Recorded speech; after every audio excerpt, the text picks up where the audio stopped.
Hello and welcome. This is another Confessions podcast from Radio 2.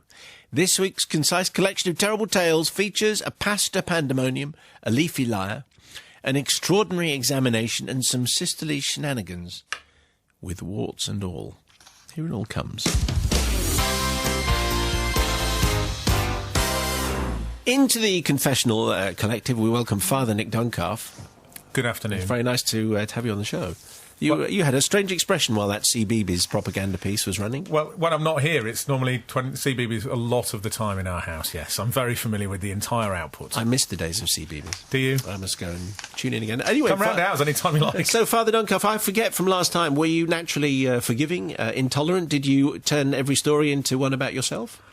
I don't think the latter. No? I think I'm generally quite forgiving. Okay. But it may be that it turns out I was very harsh last time I was here. I don't remember. Let's find out. Here comes the first of the week, Drive Time Confessions. You can send yours via the website, bbc.co.uk/radio2, or you can email confessions@bbc.co.uk. This one from Kazzy, with a double Z. Thank you, Kazzy. Dear Father Simon and whoever happens to be there today. Greetings from sunny Coventry. Suitably moved by your recent tale of the cactus-lobbing sisters, it seems I must offer up my story of sibling nastiness. If you didn't hear that confession, that was just last week. It's on the latest podcast and is very good. Now in the comfortable years of middle-aged, says Kazzy, my sister and I get on fine. Good friends indeed. Kathy lives a few miles away and we see each other regularly. She comes over to see my kids and I go there to tolerate hers. Growing up, they remind me of how their mother was. Spoilt, rude and horrid generally. Their father's genes haven't diluted their mother's weaknesses, I'm afraid, and this... She needs to confess for the confession. And these weaknesses are the reason that I had to do what I did in the summer of 78 or maybe 79, I forget. My sister and I are going to the same secondary school and she's 2 years ahead of me. Kathy is quite the super pupil with many admirers, both to pupils and, it seems, to staff. To them she is the smiley, hard-working, glamorous girl who might wear her skirts a little short, but what a fine example she is to the rest of the school with her studious and committed approach to her studies. To me and my friends, however, she is the girl who bullies and flirts her way around the school to get what she wants. She finds the top pupil in each subject and she becomes their best friend. Her marks seem amazing. Male staff seem helpless when pitted against her, shall we say, ill-fitting uniform. And she pushed my best friend Tammy into nettles when she refused to say how nice her new punky haircut was. You get the picture. One of the things that she was genuinely good at was swimming.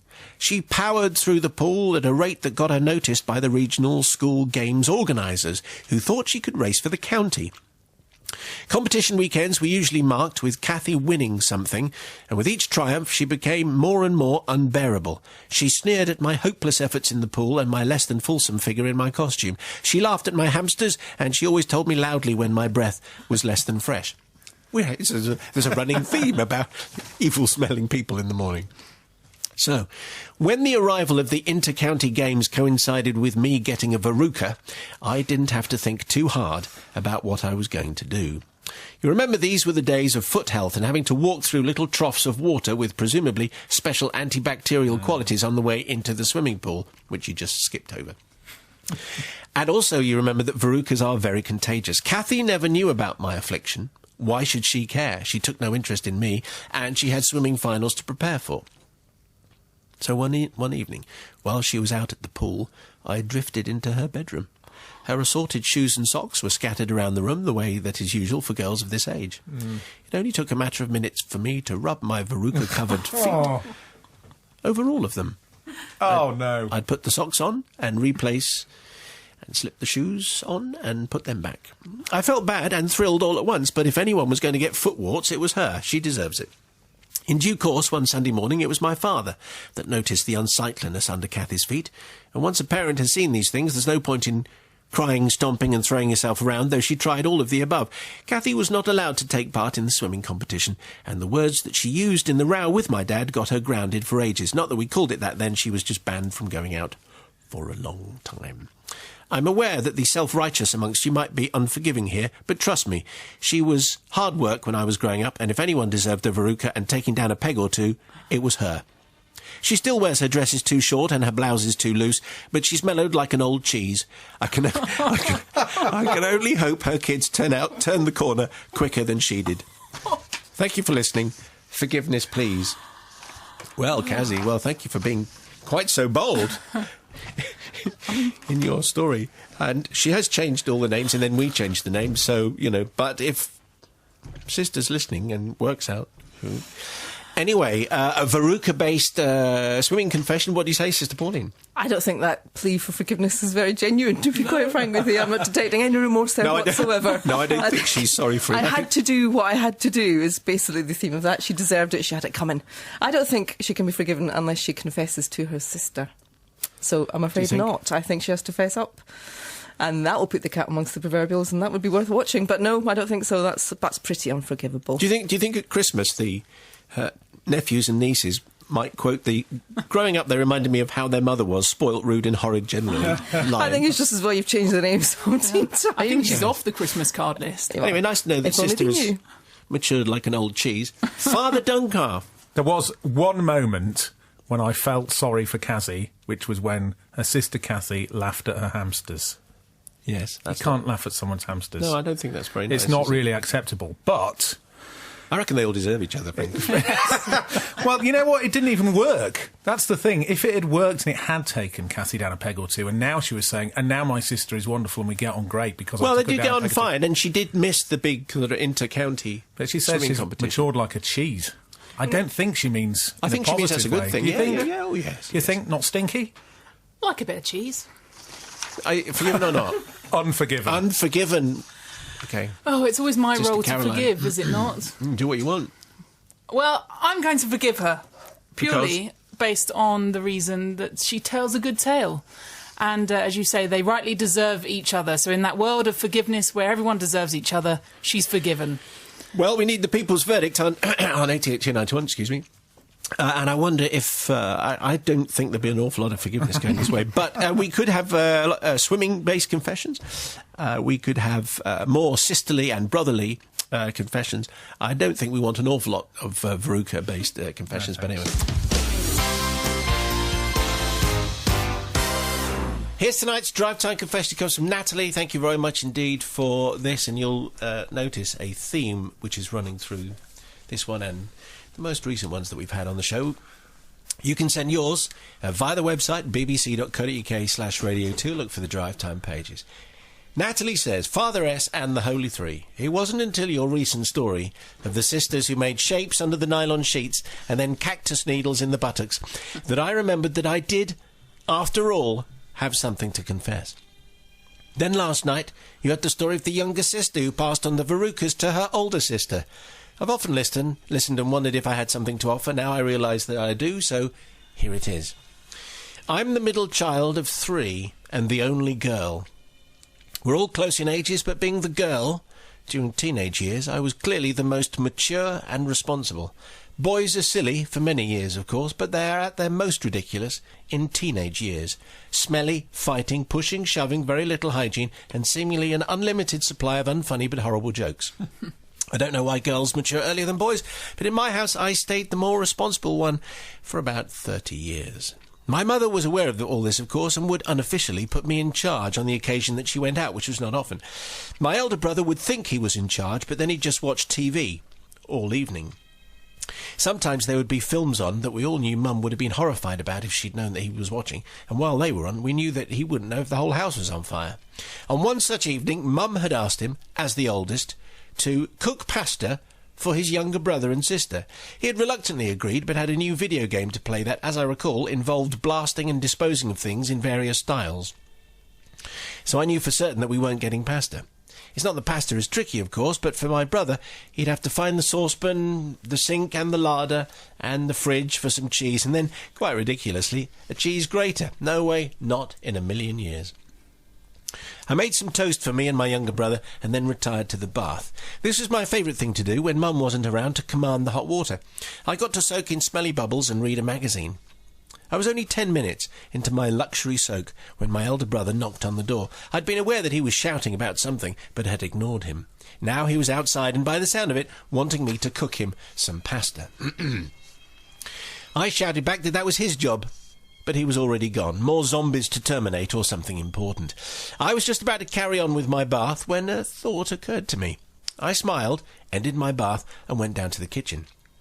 A few minutes later, my darling brother was served piping hot pasta with cheese and tomato sauce. I sprinkled some sprinkly things over the top, and he grunted some thanks as a creature with no head hit another one with an axe on the screen in front of him, and so on, and so on. He didn't look away from the screen for a moment, but finding the fork, began to shovel the pasta into his mouth, while his other hand managed to hold the controller and carry on the game. He grunted a word which in zombie language might have been a thank you, but who knows. I stood and watched as he ate the whole bowl. When he finished, I asked if he wanted more, and he nodded, and I went to get a second helping. That too disappeared, and as the kill count reached triple figures, I washed up with a smile. To this day, my dear brother doesn't know what actually happened. The pasta and cheese were standard issue, but the water it was cooked in came not from the tap, but as you might have guessed, from my bath, where I had been soaking for 10 minutes in bath oils. I'd also, I should say, had done games at school. So he had spaghetti and cheese and mud and sweat and soap and who knows what else. To be honest, I'm not really bothered whether you forgive me, because it was worth it and he deserved it. He's still not the greatest of chefs, but he can find a sink now if he needs to. And I love him because he's my brother, despite everything. Thank you for hearing my confession. So even though she's not that bothered whether she's forgiven or not, she just wanted to tell the tale.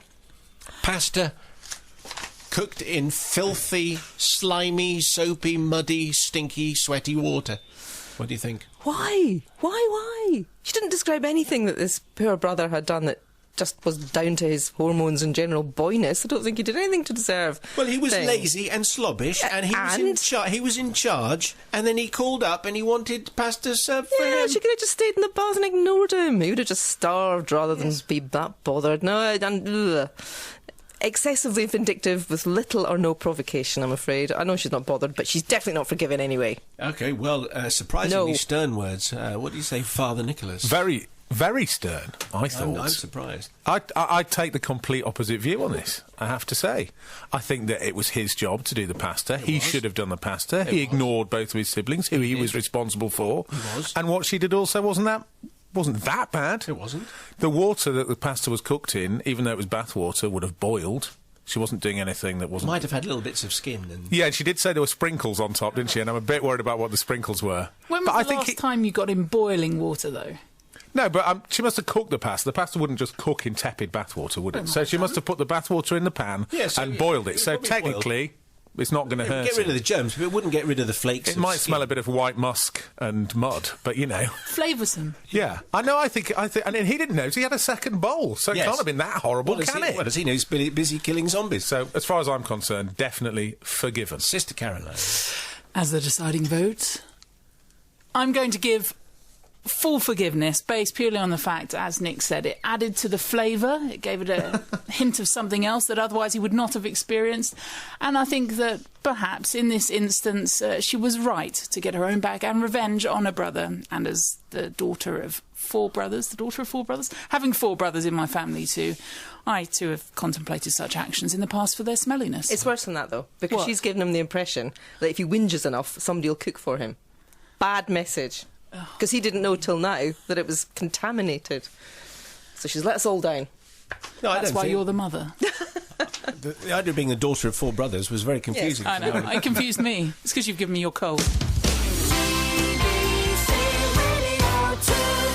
Hush now around the table. This from not this table here, but just, the various tables around the UK. I got complaints at the weekend that the family talk a little bit and then you can't hear the collective bit at the end. I did say that the collective bit is the least important section, but obviously that didn't work. This from Accidental Vandal near Rugby. Thank you, Accidental Vandal.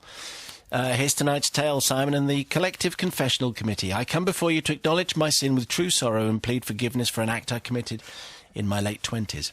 In the autumn, after my partner and I bought our first house together. It is a small but lovely house in a delightful village in Warwickshire, where gardens are well kept, the kids are polite and well behaved, and everybody says hello. The house and location are wonderful, and we also have the added bonus of a driveway big enough to park 12 cars on. The downside of this huge expanse of tarmac is that come autumn, it gets covered in fallen leaves from all the surrounding trees. I spent many an hour sweeping them into piles, only for a huge gust of wind to invariably blast them all over the place at the point I try to bag them. Many people nodding at this point. One sunny but cold day at the end of September past, I was wasting my time performing this thankless exercise, which I firmly believe to be a blue job. Blue jobs are the ones men are supposed to do. Pink jobs are those us delicate women are just better at. I just read them out. I don't endorse any opinions. Whilst muttering a host of profanities, my other half was, as usual, cleaning his car. He kept it obsessively clean, inside and out. Do you say valeting? I think it was valeting. Yes, valeting. Valeting it regularly to a professional level with a box full of sprays and sponges and dusters and polishes. His fanaticism I frankly always found absurd. The time he spent on that car I felt could be far better used running the Hoover around the house or some other useful task.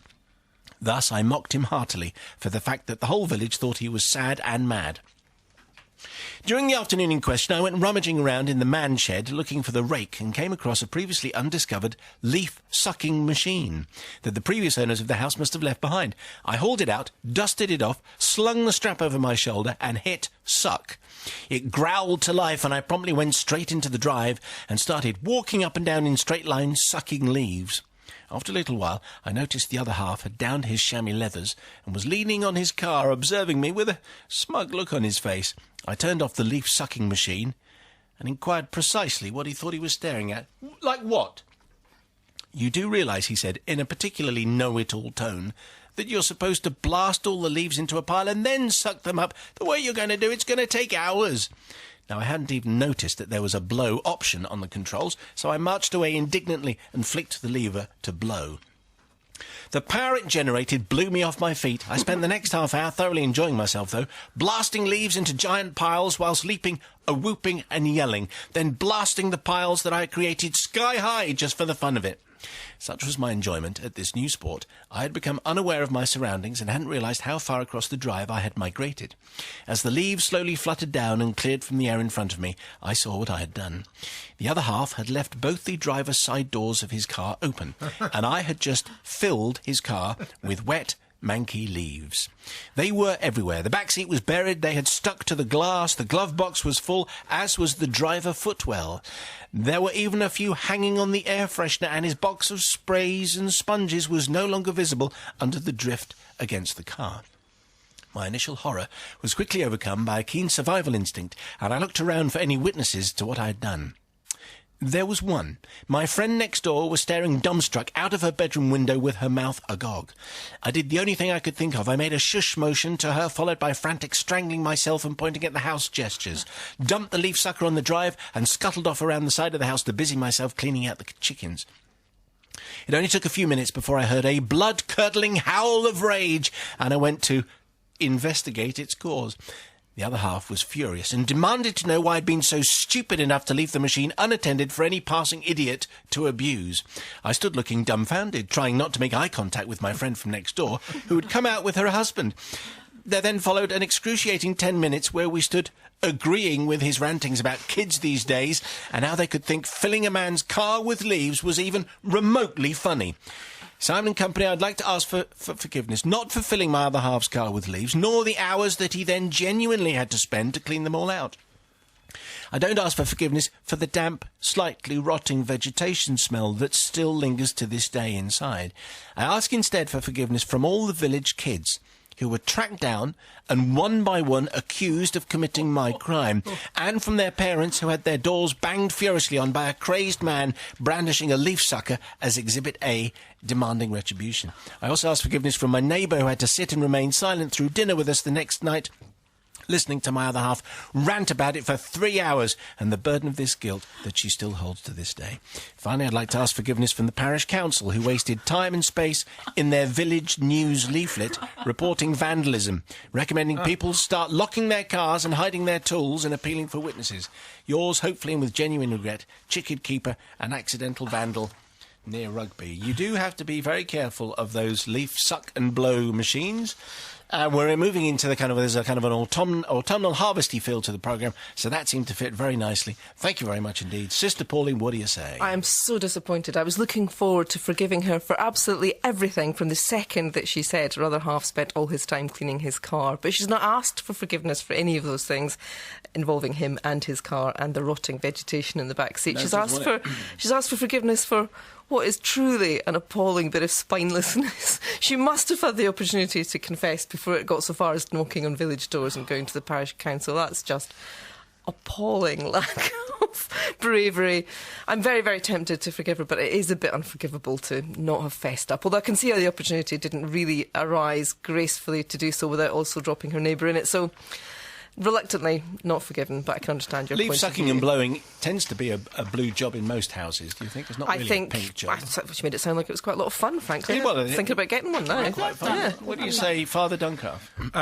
I've just been given a leaf sucker blower, and it's yet to be used, and I have to say I'm champing at the bit. Really quite excited. I am. Going around jostling trees, hoping for the day when the leaves are shed. I'm just running into trees just to make the leaves fall. I think that not only is it potentially a blue job, although one doesn't want to generalise, but I think that his obsession with his car is also a way of avoiding all sorts of other jobs and chores. Yeah, it probably is, really. And I think for that reason, he sounds like he might be a bit scary if he's going around hammering on people's doors just because he's got wet leaves in his car. So I think maybe that's why she didn't want to tell him. I don't know how they ended up together, really. No, I don't like the sound of this guy. Anyway, so for that reason, forgiven. Unquestionably forgiven. OK. OK, now we have Sister Caroline. I think I agree with you, Nicholas. The fact that he's gone round beating on these doors, it's him that should be asking for forgiveness, not her. It is just a few leaves after all. So she is totally forgiven. He is not, although I don't forgive her for marrying him in the first place. But she agreed with him. Children today, it's a disgrace. Well, she had to, Compounding her because she was keeping the subterfuge going. What would you do? Anyway. That and the fact he's got room for 12 cars, he should have parked it further away. Well, that's an interesting class warfare point, yes, which Matt would be very proud of. Here's tonight's Drive Time Confession. You can send yours in via the website or via an email. This comes from Mark. Thank you, Mark. Simon, during the Olympic coverage, you asked for plagiarism confessions. Well, as a bright teenager, bright but extraordinarily lazy. By the way, because it's like because big GCSE days, you've already been mentioning. This is kind of like exam and results-based confession, so it's also about plagiarism. And Mark, thank you for your tale. Anyway, I'd been a borderline candidate on my 11 plus, was borderline on a supplementary test, and finally had to be interviewed by a panel of head teachers as to my suitability for grammar school. Success, as my two older brothers Ray and Paul were already in 6th form and 3rd year respectively. It was agreed that I would join them at Tunbridge Wells Boys Grammar. Actually, it was called Tunbridge Wells Technical High School for Boys back then, which made us twits. There was a female equivalent which we won't go into. So I had to follow in my brilliant brothers' footsteps, and to begin with, my exam grades were good, as I carried on their reputation I carried on in their reputation rather than on my own abilities. But the teachers soon learnt that I was academically challenged, and my form position moved downwards. 2nd, 3rd, then I was 7th, 10th, 15th and 22nd. You can see a trend developing. My father was disappointed. At the end of year 3, he was willing to try to incentivise me to get my results up, and with the promise of a new scale X-trick set if I improved. Surprisingly, I did the bare minimum as usual in order just to get by. Every morning I was one of the first pupils at school. Now, don't for one moment think that this was enthusiasm or dedication on my part. It was only because we lived in Tunbridge, and my dad had to go by the school on his way to work in Tunbridge Wells every morning, and it was easier for me to walk than to take the school bus. Every morning I was joined by my friend Charles, whose dad worked at the school, so he came in early as well. Between us, we would while away the hour before school by going around all the classrooms looking for any notes which might indicate potential exam questions. I did a few years earlier find a complete maths paper for another class and managed to sell it on for 15 shillings. 75p, kids. A fortune in those days. Alas, I don't recall ever finding anything of personal use.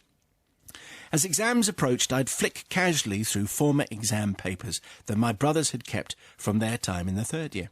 I found one general science paper that my brother Paul had sat a few years before. It was in the form of a questionnaire, and there were about 50 science questions with space to write your answer beneath. Paul had managed a respectable 83% on the paper, but more importantly, had corrected the answers he initially got wrong. The first question was, what is a calorie? And he correctly answered, the unit of energy required to raise 1 cc of water 1 degree Celsius. It meant little to me, but if I was going to revise for the science exam, this was as good a way as any, and I learnt the whole thing pretty much off by heart. I thought nothing more of it, and when the day of the exam came, I was as unprepared as usual. The paper landed with a thud on my desk, turned over so we couldn't read it. The invigilator checked his watch and said we could turn over the paper and begin. So I did. I looked at the paper, and then I looked again. Hang on a minute. The first question was, what is a calorie? Well, I couldn't believe my luck. The teachers hadn't realised anyone would have seen this paper before and had used it at the end of every third year. My pulse was racing. Should I own up? Rhetorical? No. Of course I should have, but there was a brand new scale electric set in my grasp. My only problem was making my answers fill the time set for the exam. So after answering all the questions, I was able to go back over each one and embellish with diagrams and additional padding. It was a masterpiece, and even better, it was perfect. Naturally, when the results were read out in class sometime later, my friends were aghast at my 100% result.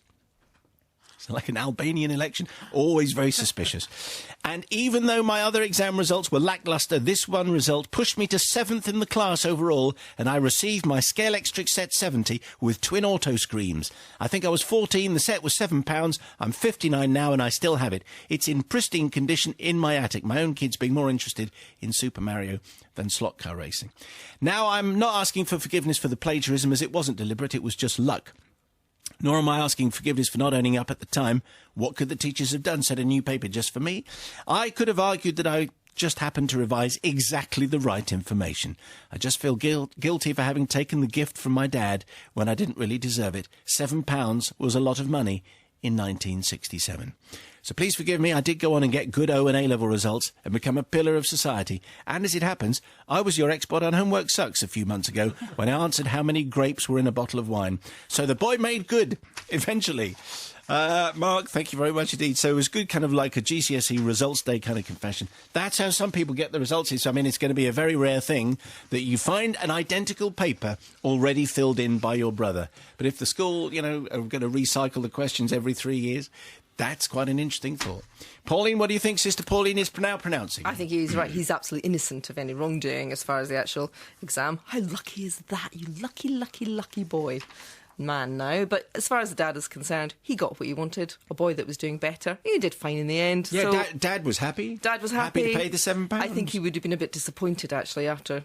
I think he did the right thing. He did the right thing, not disappointing his poor father, even if it meant costing him £7. And he still got the set, so it wasn't as if it was wasted. So totally forgiven. You would have thought, I imagine the teachers, though, they would have thought, hang on, let's look at his results. 30%, 20%, 34%, 100%, yeah. 21%. I think the teacher in question would probably have thought, I wonder if I set the same paper for his brother just a few years older. I think I'll keep quiet about that. Father Duncalf. Well, as far as the exam's concerned, he still did quite a feat of learning everything that was in that old paper. That used to be part of the skill of exams, isn't it? It was actually learning the material, and he did it. I would never have been able to do that. I still would have got 60%. I wouldn't have remembered. So that's okay. He didn't do anything wrong. And I think it was the result his dad was after. And he got the result. Everybody seems to be happy. Let's just check this now with Sister Caroline. No, he's not. No, of course. Of course he is absolved because, purely on the reason, as you said, Nick and Pauline before me, he learnt. He studied hard. He got the results he went for. Perhaps he should just have studied a bit harder throughout life and seen where it got him, obviously to the heights of answering our homework question. Well done, Mark. You are totally forgiven.